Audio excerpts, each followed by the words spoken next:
Pues saludamos a José Luis Escrivá, gobernador del Banco de España. Le agradezco esta primera entrevista en televisión porque es un paso importante que en su momento dio Christine Lagarde, la presidenta del Banco Central Europeo, también en este plató de televisión. Muy buenos días. Buenos días. ¿Cómo está usted? Muy bien. Bueno, le he entrevistado mucho como ministro, pero no había tenido ocasión todavía de saludarle como gobernador. ¿Qué tal esta etapa? Bien, bien. Muchos viajes, me dice. Muchos viajes, pero es un mundo que conozco muy bien. Es decir, que yo fundamentalmente soy un banquero central, previamente a otras actividades y por lo tanto, pues digamos que me desenvuelvo bien y me resulta muy familiar todo. Me da la sensación de que está más cómodo en este traje que en el de ministro. Bueno, no lo sé. Yo estoy muy satisfecho de haber tenido la oportunidad de ser ministro de España 5 años, casi 5 años, y creo que además pues, me sirve mucho también para las funciones que estoy desarrollando ahora, el haber tenido esa experiencia y esos honores. Bueno, pues vamos con lo más inmediato. Cuarto recorte de los tipos de interés por parte del Banco Central Europeo, hasta el 3%. Usted ayer estaba en Frankfurt. Gonzalo, te voy a pedir que nos lo cuentes y enseguida le pregunto, gobernador. Pues mira, si te parece, Susana, advierte en este caso. Vamos a ver los tipos de interés, porque desde luego es una bajada que nos va a afectar mucho. Fíjate, llevamos muchos años, más de 10, en plano incluso con los tipos de interés en negativo. Empezaron a subir a través de la crisis de Ucrania como consecuencia, pero desde antes de verano están cayendo. No está tan bajo como llegamos a tener años atrás, pero desde luego la tendencia es muy positiva. Esto nos afecta de lleno, sobre todo a los ciudadanos que tengan, digamos, una hipoteca. Es importante, sobre todo si baja el Euribor. Ojo, variable y fija. Vamos a ver un ejemplo, Susana, que siempre es muy, digamos, gráfico de cómo puede bajar una hipoteca variable. Imaginémonos un importe de 150.000 euros, un préstamo, tiempo 25 años, con un diferencial, eso sí, de un 1%. La cuota anterior del año pasado, en diciembre, era aproximadamente 876. Con la revisión, si el Euribor baja, sería de 743. 133 euros menos al mes. Al año, Susana, iba a decir señor ministro, señor gobernador, 1.602 euros al año. Una pasada, desde luego. Esto es un alivio para quienes tienen una hipoteca contratada. Pero ¿qué supone para la economía esta bajada de las que vendrán? Porque asumo que va a haber más, ¿no? En un lenguaje críptico nos han dado a entender que será así por parte del Banco Central Europeo. Sí. Llegamos los tipos, como se ha visto en el gráfico, al 4%. Se ha bajado del 4 al 3%. Y si las cosas van bien, es decir, si seguimos convergiendo al objetivo de inflación del 2% que tiene el Banco Central Europeo a medio plazo, pues los tipos de interés, lo lógico es que en las próximas reuniones volvamos a bajar tipos de interés. Esa es la expectativa si se materializan estos elementos que nos tienen que conducir a que la inflación se estabilice en torno al 2%. ¿Por qué es importante que la inflación se estabilice en el 2%? Porque parece sacrosanto ese 2% para los gobernadores centrales. Porque la política monetaria va dirigida a eso, a preservar el valor, el poder adquisitivo de las personas. Y para eso hay que fijarse un objetivo y que todo vaya dirigido en esa dirección. Y el objetivo es el 2%. No es por casualidad el 2%, se ha estudiado mucho y ese nivel de inflación es el que nos asegura unas condiciones que conducen a la estabilidad de precios a medio plazo. Y por lo tanto, lo diseñamos, digamos, todos nuestros instrumentos van diseñados a que se alcance ese 2%. Pero en Frankfurt se ha debatido ante la posibilidad de una subida incluso mayor, ¿no? De 50 puntos básicos. Una bajada. Una bajada mayor de la que se ha producido de 25 puntos básicos. ¿Eso no hubiese estimulado más economías como la francesa, la alemana, que están pasando una etapa, digamos, un poco plana? Bueno, las decisiones se toman para el conjunto del área del euro. Y es muy importante que se vea así. Si tuviéramos que tomar decisiones pensando en cada economía, nos volveríamos locos, ¿no? Es decir, se agrega todos los números y se mira cuál es la situación media del área del euro. Y la situación media del área del euro pues es mejor que la de algunos países concretamente y ahí van dirigidas las decisiones. Estamos instalados en una estrategia de política monetaria que llamamos gradualista. Volvemos a situaciones de tipos de interés más normalizados progresivamente y en la discusión que tuvimos ayer prevaleció la idea de que deberíamos seguir teniendo movimientos de 0,25 de bajada, que es la forma en la cual nos permite seguir evaluando que esos efectos en términos de desinflación se van materializando poco a poco. Acabamos de conocer el dato de inflación del mes de noviembre, que sube 6 décimas, se coloca en el 2,4. Esto es importante porque además sirve para calcular la revalorización de las pensiones, que será del 2,8, ¿no? La media desde el pasado diciembre. Sí, la media de los últimos 12 meses es 2,8% y hay una ley que establece que efectivamente en España se revalorizan las pensiones basado en ese indicador medio. Digamos que es una revalorización inferior que la que han tenido los pensionistas en estos últimos años, pero refleja el hecho de que se ha producido una desinflación muy importante.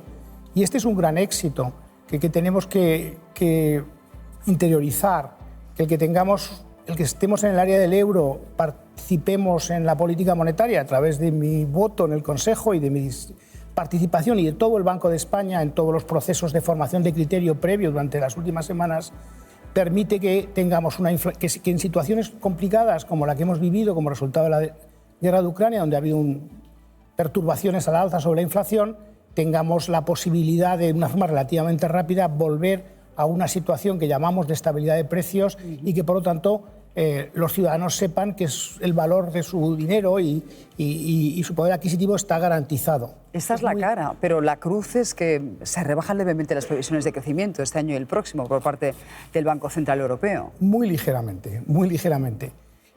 Europa no es un área de fuerte crecimiento frente a otras partes del mundo. El crecimiento potencial en Europa, el crecimiento tendencial, no está mucho más allá del 1%, algunas décimas más, y realmente lo que está emergiendo en Europa en su promedio es un crecimiento hacia esos niveles, ligeramente por encima del 1%. Luego, es lo que da la economía europea. Es una economía no muy dinámica y este es un reto. Sí. ¿Le preocupa la inestabilidad que estamos viendo en Francia, donde Macron todavía no ha sido capaz de formar gobierno? El último le ha durado 3 meses, Alemania va a elecciones en el mes de febrero. ¿Esto incide en la economía y en ese crecimiento, digamos, tan raquítico? Son situaciones indeseables. El hecho de que Francia tenga esta indefinición política que implica que no sepamos exactamente cuándo se va a aprobar su presupuesto y, sobre todo, cuál es la estrategia de medio plazo y qué gobierno lo va a llevar a cabo, es un elemento que sí discutimos y que está interiorizado en el ejercicio. Estamos en un entorno incierto en el mundo, en Europa, en muchos elementos, y por tanto los bancos centrales tenemos que tomar decisiones en un contexto de incertidumbre y tenemos que interiorizar esos elementos y darles el peso que se merecen. Imagino que lo dice también por la llegada de Donald Trump a la Casa Blanca, ¿no? Sí. Y el posible anuncio de sanciones, ¿no? Sí, es otro elemento que tenemos que seguir hacia adelante y sobre todo ir viendo exactamente qué acciones finalmente se toman, porque una cosa son, digamos, lo que se anuncia, otra cosa es lo que se decide, con qué secuencia temporal se toman las decisiones y después hay que ver qué impactos tiene sobre el crecimiento, sobre la inflación a nivel global y en Europa. Y no es tan fácil desentrañar esos efectos. Dedicamos mucho tiempo en el Banco Central Europeo y en el Banco de España, en la medida que aportamos a todo ese proceso de formación de criterio en Europa, a intentar desentrañar esos elementos. Pero no es fácil. Es decir, la política monetaria es más que nada la toma de decisiones en un contexto de mucha incertidumbre. Esta semana el Gobierno ha sacado pecho con ese informe de The Economist que dice que la economía española es la mejor de la zona OCDE, pero hay economistas que ponen peros, digamos, a esa valoración. Quiero que escuche sus análisis. Hombre, lo que es cierto es que España está creciendo económicamente.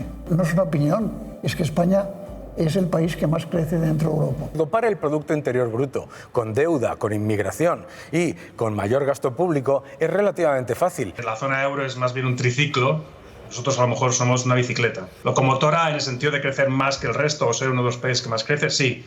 Pero tampoco creo que podemos decir que España ahora mismo es una potencia económica en Europa, porque los números que tenemos son los que son. Somos una economía de tamaño medio. España no va a cumplir las reglas fiscales. El PIB per cápita español tiene una brecha del 12% con la Unión Europea. Si queremos reducir esas brechas de paro, de PIB por cápita o de cualquier métrica donde estamos por debajo de Europa, la única manera es crecer más rápido que el resto de Europa. Pues que crezcamos más que la media europea es buena noticia. Y también el presidente de la patronal se mostraba optimista, pero con matices. Escuche.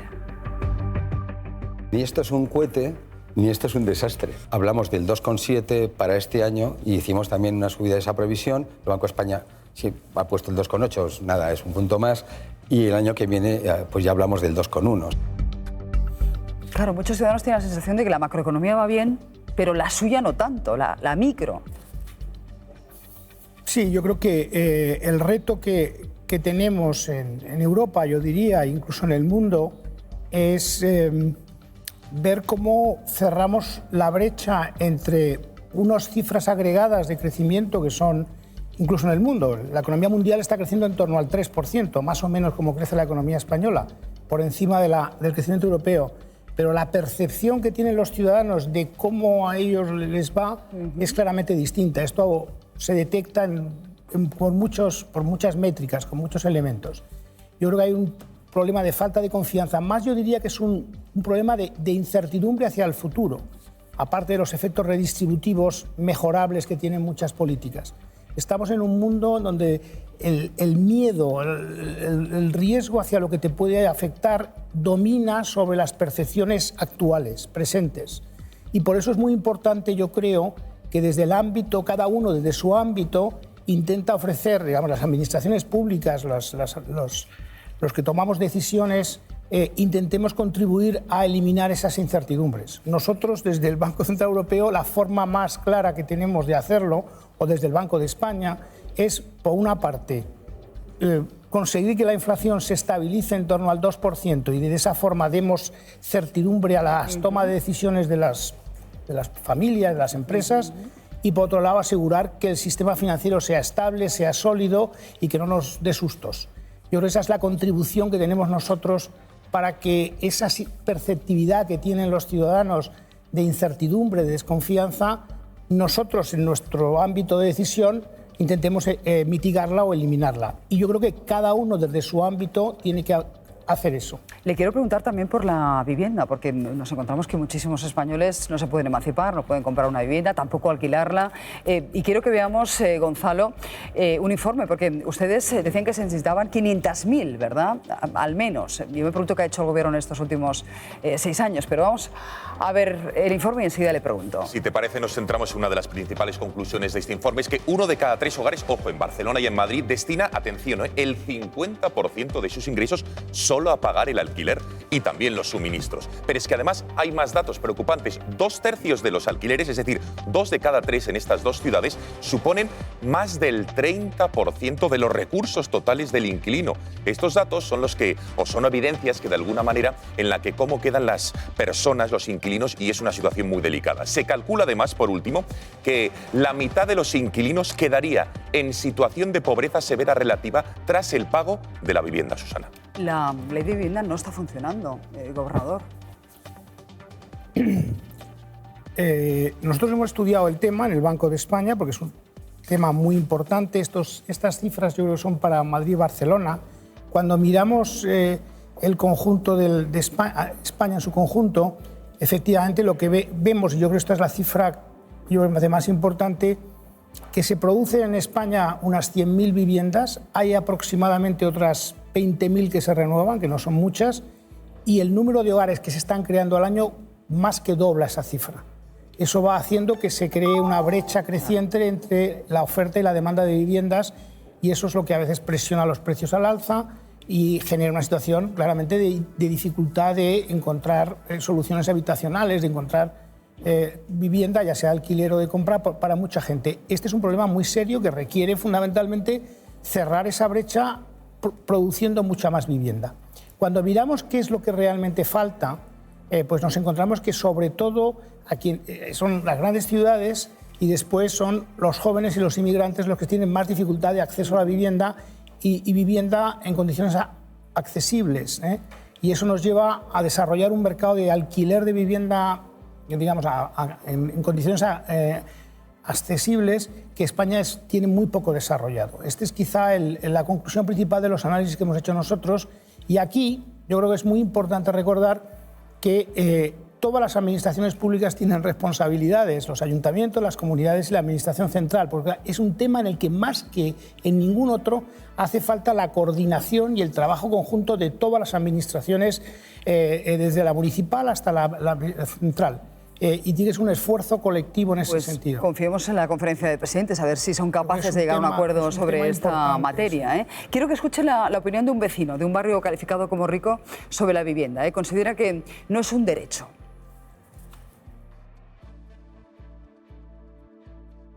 Son logros, es un reconocimiento a tu esfuerzo. Tienes la suerte que tu padre te la dé, gol, ya está, chao. Hombre, pero será un derecho, ¿no? La vivienda, ¿o cómo? Pues no. No. Es un derecho el que merece tener ese derecho, que es el resultado de su esfuerzo. El regalarte una vivienda, ni hablar, esfuerzo, trabajar. ¿Qué responde usted? No solamente en España, sino en todos los países de nuestro entorno suele haber un reconocimiento incluso constitucional de que las personas tienen derecho a vivir en condiciones dignas. Y eso implica también tener un acceso a la vivienda en condiciones mínimas. Esto es, en la cultura europea, quizá en otras partes del mundo no, pero en la cultura europea, la cohesión social, la inclusión social es un elemento muy importante al que le damos mucho peso y eso está recogido en las normas y en las políticas que desarrollamos. Por eso en tantos países europeos existen estos mercados de alquiler en condiciones accesibles donde efectivamente hay un elemento de ayuda pública para propiciar ese elemento de cohesión social y de, yo diría, de solidaridad. ¿Usted cree en el tope al alquiler? ¿Cree que funciona el tope al alquiler? ¿Está funcionando en Barcelona ese tope? Bueno, es que poner el énfasis en los precios y en el tope significa a veces no reflexionar que el problema es un problema de que faltan viviendas. Entonces, es verdad que es deseable que las que tienen ya vivienda o tienen condiciones, pues no les suba mucho el precio, pero me parece que es mucho más importante poner el énfasis en ese déficit que hay de viviendas y de viviendas en condiciones accesibles, ¿no? Después, sobre el tema de los topes a los precios, pues yo creo que nos falta evidencia de evaluar, no hay muchas experiencias, hay algunas internacionales con efectos mixtos. En España se está empezando a aplicar en algunos sitios. Yo creo mucho en la evidencia y creo que las opiniones a priori a veces se han demostrado que la realidad después te la rebasa. Por lo tanto, como muchas otras cosas en políticas públicas, yo creo que tenemos que acumular información, evaluar experiencias, evaluar episodios pilotos y sí es verdad que a veces termina ocurriendo, y este puede ser un caso en el que se produzcan efectos indeseables. Es decir, que el legislador no busque determinados elementos que terminan ocurriendo por dinámicas no esperadas. Esto es lo que tenemos que detectar aquí. ¿Confía que el Gobierno saque adelante los presupuestos? No sé si confío, yo deseo, pero deseo que haya presupuestos en España, creo que es importante que sea así, pero no tengo información sobre cuál es el proceso de acuerdos, ¿no? Sabe que hay bronca política a cuenta de los impuestos extraordinarios. ¿Usted es partidario de un impuesto a la banca, de un impuesto a las energéticas? Cuando me preguntan por esto, y no lo hago ahora, sino cuando era presidente de la Autoridad Independiente de Responsabilidad Fiscal durante 6 años, me preguntaron muchas veces, siempre que me han preguntado por impuestos, siempre mi contestación es que es un ámbito en el que los que no tenemos legitimidad democrática, porque somos, digamos, responsables de instancias con poderes delegados, como era la AIREF o como es ahora mismo el Banco de España, tenemos que ser muy cautelosos cuando se habla de impuestos o de subvenciones, porque esto tiene efectos redistributivos y nosotros no tenemos esa legitimidad para hablar. Dicho esto, yo creo que en el caso concreto del impuesto a la banca, realmente lo importante, y eso sí que es algo que podemos decir, es que, de nuevo, en su diseño se eviten efectos indeseados, que no busca el legislador, pero que quizá en el diseño se puedan propiciar. Por ejemplo, el impuesto puede no ser neutral respecto a modelos de negocio. Nosotros hemos indicado que sería deseable que el impuesto de aplicarse se aplicara sobre una definición de beneficios o al menos que se corrigiera. Esto es un poco técnico, pero se va a entender. Es decir, al final los bancos tienen que hacer provisiones en función del riesgo de los créditos que dan. Y hay una modalidad de créditos que son más arriesgados porque hay menos garantías por la naturaleza de los agentes, que son los créditos a pymes y a autónomos. Bueno, en la medida en la cual se esté grabando el impuesto sin tener en cuenta las provisiones, se puede estar penalizando ese tipo de negocio y esto es indeseable. Son elementos que yo creo que en la norma deberían mejorarse para que el impuesto sea genuinamente neutral. Usted llegó al cargo de gobernador del Banco de España rodeado de la polémica, porque había sido previamente ministro. Sí. Prometió que lucharía por la independencia de su institución. ¿Está dando pasos en ese sentido? ¿Entiende las críticas que recibió su nombramiento? Bueno, estamos en un país que si no hay ruido en cualquier cosa, pues parece que las cosas no derivan como deben ser. No, realmente no es un tema que realmente me preocupe mucho, sinceramente, en la medida en la cual pudiera afectar a mis... En el Consejo de Gobierno que nos sentamos ayer en Frankfurt hay 8 exministros. La propia presidenta Christine Lagarde o el propio vicepresidente Luis de Guindos han sido exministros, y yo creo que incluso te da experiencia a la hora de gestión de crisis, te complementa tu formación. Luego ese es un tema que a mí no me preocupa. Lo importante es efectivamente la institución y el cómo la institución se despliega. Yo estuve 6 años presidiendo y creé, de hecho, arranqué de cero la Autoridad Independiente de Responsabilidad Fiscal, y creo que sé cómo dar forma a una institución independiente. Además, en el caso del Banco de España, la ley está ahí. Dicho esto, sí pensamos que la ley del Banco de España, que es de hace 30 años y no se ha modificado, probablemente se pueda mejorar para darle algunos elementos adicionales de modernidad desde el punto de vista de la independencia. Y está trabajando el Consejo del Banco en hacer una propuesta al Parlamento, al Gobierno, en esa dirección. Una persona que trabajó muy cerca de usted en el Gobierno me decía, si se piensan que José Luis Escrivá va a dejar que hiciera el Gobierno, no le conocen. No, pero es que además no solamente yo, es la propia institución, el banco, no solamente es el gobernador, la institución está preparada para funcionar en independencia. Lo que sí quiero decir, y esto tiene que ver en parte con esta entrevista, es que cuanto más independiente eres, más tienes que ser transparente y abierto, es decir, y rendir cuentas. Lo que a veces es indeseable es que uno sea independiente, muy independiente, que la ley te otorgue mucha independencia, pero que no acompañes eso explicándote, rendiendo cuentas y siendo muy abierto ante los ciudadanos. Ahí sí que tenemos margen de mejora. Si tiene que leerle la cartilla al Gobierno, actuar de Pepito Grillo, ¿lo hará? Sí, claro. Claro. Pues muchísimas gracias, Nada, un placer. gobernador, Un placer. por acompañarnos. Un placer. Igualmente.